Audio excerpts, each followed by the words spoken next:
নমস্কার, শখের রান্নাঘরে সবাইকে স্বাগত। আমি গরম জল করেছি, সেই গরম জলটাই আমি দিয়ে দিচ্ছি সয়াবিনের উপরে। চাপা দিয়ে এবার এটা আমি ভিজতে দিয়ে দেবো কিছুক্ষণের জন্য। আর এখানে আমি কিছু মশলা রেডি করছি সয়াবিন কারি বানানোর জন্য। তো এখানে নিচ্ছি বড় চামচের 1 চামচ আমি চারমগজ, আর বড় চামচের 1.5 চামচ দিচ্ছি পোস্ত, আর 7-8টা মতো কাজু দেব।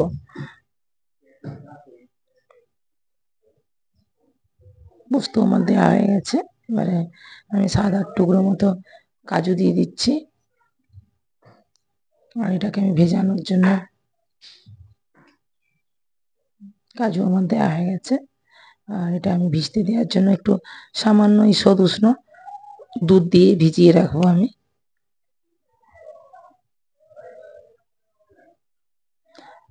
এখানে দেখুন আমি কাঁচা লঙ্কা বেটেছি আর আদা বেটেছি।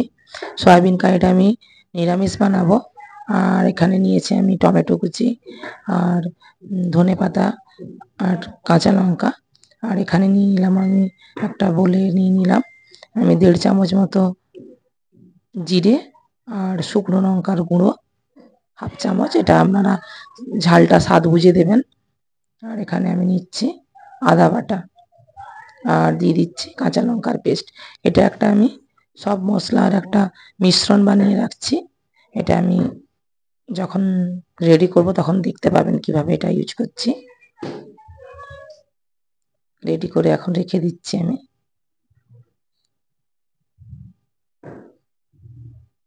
আর এবারে যে ভিজিয়েছিলাম যে পোস্ত চারমগজ, সেটা আমি বেটে নেব এবারে। পোস্ত চারমগজ আর কাজু এটা আমি পেস্ট করে নিচ্ছি ব্লেন্ডারে। আপনারা চাইলে শিলেও করতে পারেন। রেডি হয়ে গেছে আমার মশলাটা। আর সয়াবিনটা যে আমি ভিজিয়ে রেখেছিলাম সেইটা এবারে আমি দেখুন ভিজে গেছে। এবারে আমি এটাকে হাতে চিপে চিপে পুরো জলটাকে বের করে এটাকে এবারে আমি এর জন্য যে একটা কোটিং করব, এতে দেব কোটিং। তো সেইটা আমি এখন রেডি করব। সয়াবিনটাকে এবারে ভালো করে চিপে চিপে আমি দেখুন জলটাকে ঝরিয়ে নিচ্ছি।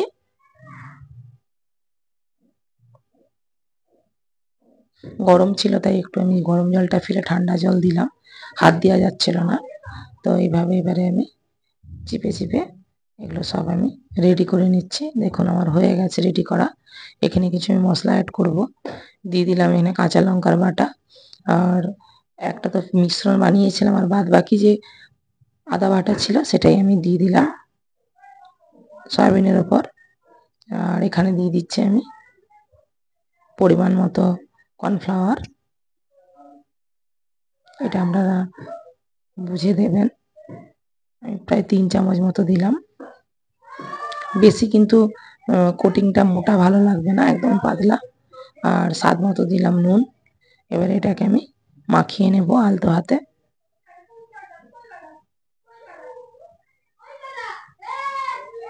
মাখানো আমার হয়ে গেছে। আর আমি গ্যাসে আমি একটি কড়াই বসিয়ে দিয়েছি। তো দিয়ে দিলাম রিফাইন অয়েল। এবারে আমি তেলটা গরম হলেই সয়াবিনগুলো আমি ভেজে নেব। ডিপ ফ্রাই করার দরকার নাই, শ্যালো ফ্রাই করলেই হবে। তাই আমি এটা একটু শ্যালো ফ্রাই করে নিচ্ছি। খুব স্মুথ আর সিল্কি হয় সয়াবিনটাকে এইভাবে কর্নফ্লাওয়ার দিয়ে হালকাভাবে ফ্রাই করে নিলে, খেতেও খুব সুন্দর হয়।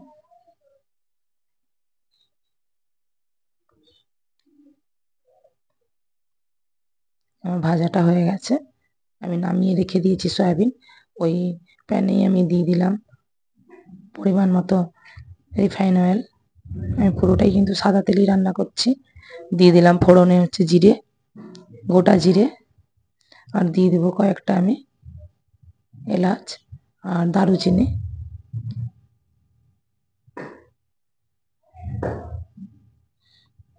আর দিলাম তেজপাতা। আর দিয়ে দেবো এখানে আমি কাঁচা লঙ্কা।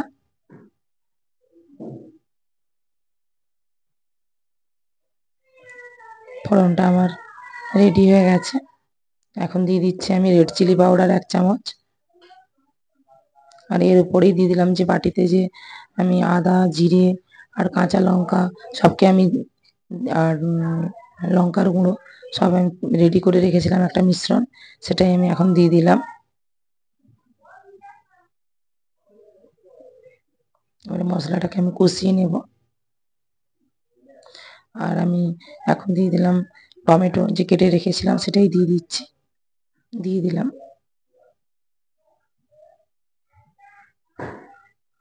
মশলাটা কিন্তু দেখুন আস্তে আস্তে টমেটো গলার অপেক্ষা, টমেটোটা গলে গেলেই মোটামুটি কষানো হয়ে যাবে। তেলও ছেড়ে দিচ্ছে আস্তে আস্তে, ভালোভাবে কষিয়ে নিতে হবে মশলাটাকে। আমি এটা নিরামিষ বানাচ্ছি, আপনারা এটা আপনি পেঁয়াজ দিয়েও বানাতে পারেন। আমার কষানো হয়ে গেছে মশলা, দেখুন সুন্দরভাবে এভাবে কষিয়ে নিতে হবে। আপনারা পেস্ট চাইলেও দিতে পারতেন টমেটোর, আমি দিইনি। তো আর এখানে যে আমি কাজু, পোস্ত আর চারমগজ বেটে রেখেছিলাম ওইটাই দিয়ে দিলাম।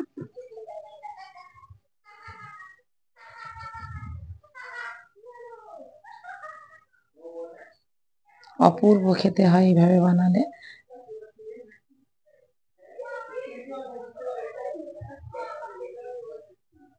মশলাটা আমার দেখুন তেল ছেড়ে দিয়েছে। সুন্দরভাবে এইভাবে কষিয়ে নিলেই হবে আস্তে আস্তে করে, আর লো গ্যাসেই কিন্তু এটা করতে হবে। এটা কিন্তু গ্যাস বাড়ালে হবে না, আস্তে আস্তে করে এইভাবেই কষাতে হবে। কারণ এখানে কাজু দেয়া আছে মানেই এটা লেগে যাওয়ার ভয় থাকে। আর দিয়ে দিলাম ওই যে আমার যে বেটেছিলাম তারই হচ্ছে মশলা ধোয়া জলটা দিলাম, কাজু বাটারই, কাজু, পোস্ত আর চারমগজের। আর এখানে আমি বড় সাইজের একটা আলু আমি দিলাম। আপনারা আলু নাও দিতে পারেন, এমনি বানালেও চলবে। আমি এখানে কিছুটা আলু দিলাম, আলুটা দিলে খেতে ভালো লাগবে। আর দিলাম স্বাদ মতো নুন।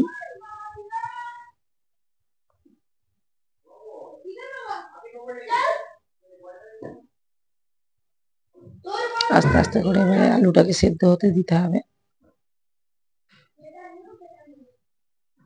একটু চাপা দিয়ে দেবো, এটা তাড়াতাড়ি হয়ে যাবে এটা।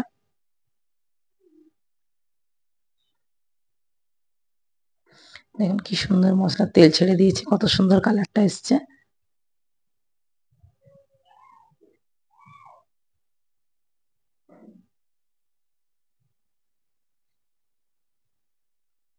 আপনারা এইভাবে একবার বানিয়ে খাবেন, আর পুরো ভিডিওটা দেখবেন, স্কিপ করবেন না।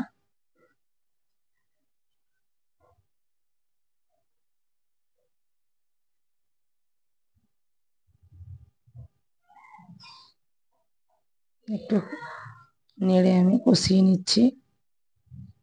মশলাটাকে যতটা পারবেন একদম লো আঁচে কষাবেন।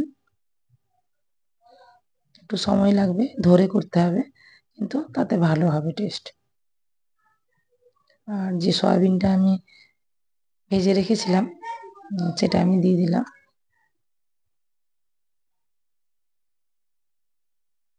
এইভাবে একবার আপনারা বানিয়ে খাবেন, দেখবেন কতটা ভালো লাগে। আর আশা করি আমাকে কমেন্ট করে আপনারা জানাবেন কেমন হয়েছে খেতে।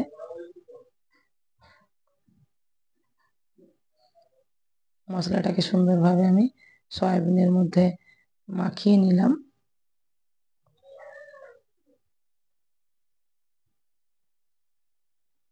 আর এখানে আমি গরম জল দিচ্ছি, আপনারাও গরম জলই দেবেন, মানে পুরোই রেডি। এখানে ঠান্ডা জল দিলে অনেকটাই টাইম লাগবে এবং স্বাদটা নষ্ট হয়ে যাবে।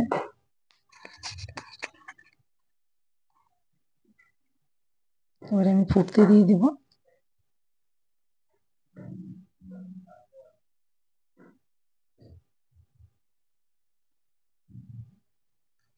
সয়াবিন কিন্তু আমার প্রায় রেডি হয়ে এসছে। এর উপর থেকে দিয়ে দিলাম ধনেপাতা।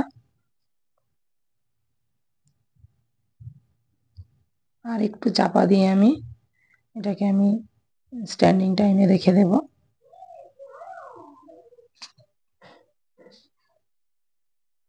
দেখুন কালারটা কত সুন্দর এসছে। আর উপর থেকে দিয়ে দিলাম একটু সামান্য চিনি, যেহেতু আমি এটা নিরামিষ রান্না করেছি, তার জন্যই আমি একটু চিনি দিলাম। আপনারা চাইলে দেবেন, না চাইলে না দিতে পারেন। একটু আমি চিনিটাকে মিশিয়ে নিচ্ছি।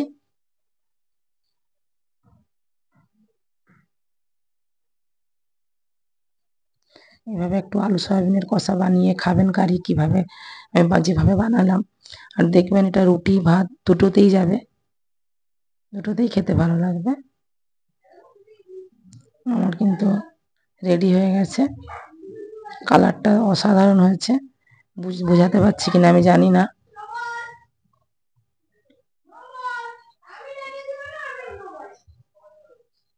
ক্যামেরাতে, ক্যামেরা না, জাস্ট ফোনে করেছি, তো কালারটা কেমন এসছে আমি বুঝতে পারছি না। তো হয়েছে কিন্তু খুব সুন্দর।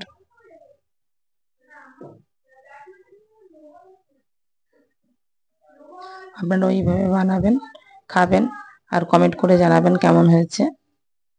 নমস্কার, দেখুন কত সুন্দর।